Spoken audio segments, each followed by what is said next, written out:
पुरुषोत्तम द्विवेदी जो महाराजपुर में तैनात थे सिपाही, उन्होंने एडीसीपी ईस्ट आकाश पटेल पे जो आरोप लगाए हैं वह अपने आप में गंभीर हैं। उसके संबंध में मैं आया, मैंने महाराजपुर में वहाँ एसीपी साहब से बात हुई, एसओ से बात हुई, यहाँ डीसीपी जो हैं शुक्ला जी उनसे बात हुई। इन्होंने बताया कि इन्हें जांच मिल गई है। मैंने इन्हें अनुरोध किया है कि इसमें सिपाही की भी बात सुनी जाए, सभी पक्षों की बात सुनी जाए, और इसलिए कि आरोपी आईपीएस अफसर हैं, उन्हें अनुचित लाभ न मिले, निष्पक्ष जांच हो, पारदर्शी तरीके से तथ्य सामने आवे। चूँकि जो न्याय अधिकार सेना के पदाधिकारी पूर्व आईपीएस अमिताभ ठाकुर कानपुर के महाराजपुर थाने में एडीसीपी आकाश पटेल और सिपाही पद्माकर द्विवेदी के बीच हुई मारपीट मामले का संज्ञान लेने पहुंचे।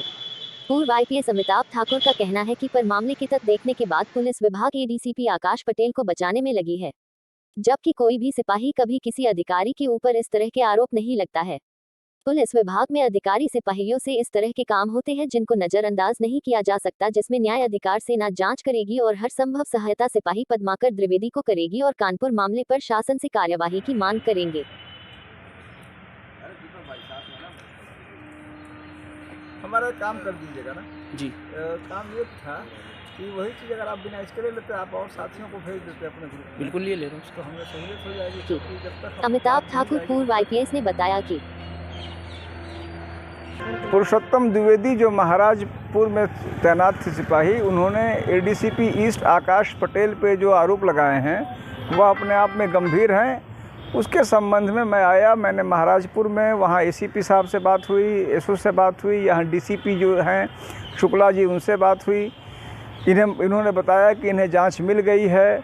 मैंने इन्हें अनुरोध किया है कि इसमें सिपाही की भी बात सुनी जाए, सभी पक्षों की बात सुनी जाए, और इसलिए कि आरोपी आईपीएस अफसर हैं, उन्हें अनुचित लाभ न मिले, निष्पक्ष जांच हो, पारदर्शी तरीके से तथ्य सामने आवें।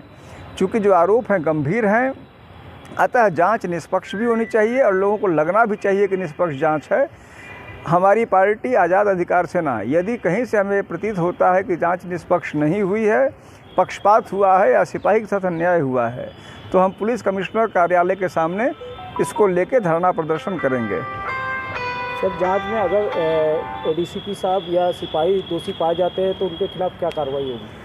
यदि एडीसीपी दोषी पाए जाते हैं तो आरोप बहुत गंभीर हैं, उनके खिलाफ एफआईआर होना चाहिए, उनको निलंबित किया जाना चाहिए। यदि यह पाया जाता है, जैसा एडीसीपी कह रहे हैं कि फर्जी आरोप हैं, तो सिपाही के खिलाफ एफआईआर दर्ज करके उन्हें निलंबित किया जाना चाहिए, बल्कि सेवा से बर्खास्त किया जाना चाहिए। जो भी हो, कठोर हो, निष्पक्ष हो, और लोगों को बताया जाए कि क्या मामला है और क्या कार्रवाई की गई।